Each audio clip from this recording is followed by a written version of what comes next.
Perrine Paris, là on est à Givors, vous faites partie du collectif Givors à vélo et vous êtes parmi les organisateurs de cette première Vélorussion lyonnaise qui est venue jusqu'au sud du département. Alors dites-en-nous deux mots, quel était l'objectif de cette randonnée cycliste et manifestante? Alors pour Givors à vélo, c'est vrai que nous on s'est créé il y a un peu plus d'1 an et on a du mal à avancer sur les aménagements, sur la création d'un atelier de réparation, etc.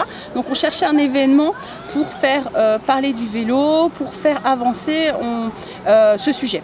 Et il s'avère qu'il y a d'autres associations comme à Vienne qui se sont créées et à peu près en même temps, et plusieurs associations tout autour de Lyon, Saint-Étienne, etc.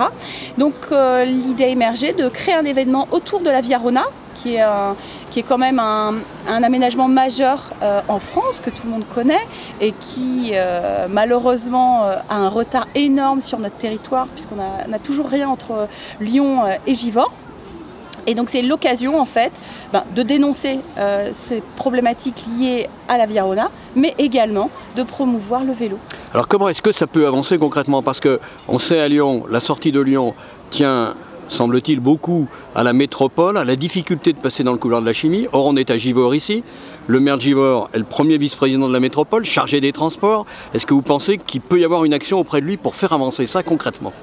Alors c'est ce que nous essayons de faire depuis un peu plus d'1 an à Givors à vélo, d'utiliser cette casquette d'élu pour faire avancer le sujet, mais clairement aujourd'hui on n'a pas beaucoup avancé, il faut être clair, d'où l'importance de mutualiser. Comment êtes-vous reçu? Qu'est-ce qu'il vous dit? Est-ce qu'il est prêt à se mobiliser?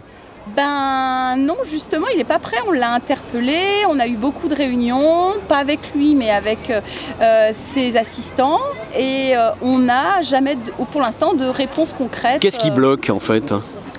Alors, pour Givors en tant que tel, c'est vrai qu'on est avec des élus ou des administrations qui ne sont pas forcément pratiquantes du vélo, donc elles ne comprennent pas forcément bien, des fois elles sont de bonne volonté, hein, mais elles ne comprennent pas bien les intérêts, qu'est-ce qui serait important pour nous. Pour la Via Rona, là par contre, je suis désolée, je ne sais pas.